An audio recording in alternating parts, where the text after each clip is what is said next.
அஸ்ஸலாமு அலைக்கும் வரஹ்மத்துல்லாஹி வபரகாத்துஹு. ஹாய் ஃப்ரெண்ட்ஸ், ரொம்ப நாளைக்கு அப்புறம் ஒரு சின்ன ஒரு ஷார்ட்ஸ் போடலாமேன்னு தான். இது வந்துட்டு பார்த்தீங்கன்னா, இன்றைக்கி கிட்ஸ்க்காக செஞ்சிருந்த லஞ்ச் மெனு தாங்க. கிட்ஸ்க்கு பார்த்தீங்கன்னா, ஒரு பாசிப்பருப்பில் ஒரு சாதம் செய்யலான்னு சொல்லி ரெடி பண்ணியிருந்த சாப்பாடு தான். அதுக்கு வேணுங்கிற இன்க்ரீடியன்ட்ஸ் ஃபஸ்ட்டு காட்டிட்டேன். வெங்காயம், மல்லி, புதினா, அதுக்கப்புறம் இஞ்சி பூண்டு பேஸ்ட். இப்போ எண்ணெய் ஊற்றியாச்சுங்க. எண்ணெய்க்கு பதுவா நீங்கள் வந்துட்டு வெறும் கீலயும் செஞ்சா நல்லாயிருக்கும். கீ இல்லைன்னா பட்டர் கூட போட்டுக்கலாம். அதில் வந்துட்டு நம்ம தாளிப்புக்கு தேவையான பட்டை, கிராம்பு, ஏலக்காய் ஆட் பண்ணிக்கணும். அது கொஞ்சம் ஃப்ரை ஆனதுக்கப்புறமா அது கூட சாப் பண்ணி வச்ச ஆனியன் போடணும். அதுக்கு முன்னாடி பார்த்தீங்கன்னா, அரிசி கழுவி ஊற வச்சுக்கிட்டேன். 1 டம்ளர் அரிசிக்கு ஒரு 1/2 டம்ளர் பருப்பு எடுத்திருக்கேன். பச்சை பயிறு எடுத்திருக்கேன் சரிங்களா? அதாவது இந்த டம்ளருடைய மெஷர்மெண்ட் பார்த்தீங்கன்னா, ஒரு 1/4 கிலோ அளவு இருக்கும். 1/4 கிலோ அரிசிக்கு அதுக்கு பாதி அளவு நான் வந்துட்டு பச்சை பயிறு எடுத்திருக்கேங்க. இப்போ ஆனியன் ஆட் பண்ணிக்கலாம். ஆனியன் நல்லா ஃப்ரை பண்ணணும்.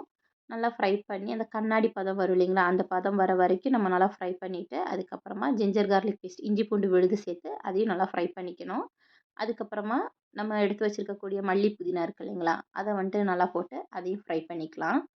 சரிங்களா? இஞ்சி பூண்டு பேஸ்ட் பார்த்தீங்கன்னா, 2 ஈச் வந்துட்டு ஒவ்வொரு டீஸ்பூன் தான் எடுத்திருக்கேன். 1 டேபிள் ஸ்பூன், 1 டேபிள் ஸ்பூன் எடுத்துக்கங்க. நான் வந்துட்டு இது கையளவு தான் காட்டியிருக்கேன். 1 டேபிள் ஸ்பூன், 1 டேபிள் ஸ்பூன் எடுத்துட்டு நல்லா வதக்கிக்கங்க. பச்சை வாசம் போகிற அளவுக்கு நல்லா வதங்குனதுக்கு அப்புறமா கொத்தமல்லி, புதினாவ ஆட் பண்ணிக்கலாங்க. சரிங்களா? கீ ஆட் பண்ணாலும் நல்லாயிருக்கும். கீயோட டேஸ்ட் பிடிக்காத குழந்தைகளுக்கு பட்டர் ஆட் பண்ணி கொடுங்க. இன்னும் நல்லாயிருக்கும். இப்போ மல்லி, புதினாலாம் ஆட் பண்ணியாச்சு.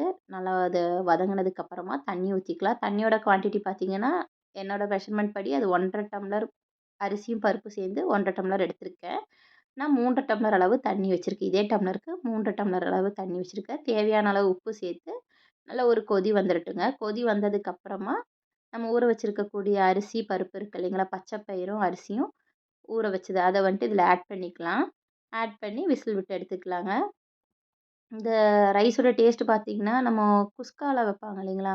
அந்த குஸ்காவுடைய அதான் புலாவ் அந்த மாதிரியான டேஸ்ட்டில தான் இது இருக்கும். ஜீரா ரைஸ்லாம் சாப்பிட்டுருந்தீங்கன்னா, அந்த மாதிரியான டேஸ்ட்டில கிடைக்கும் நமக்கு.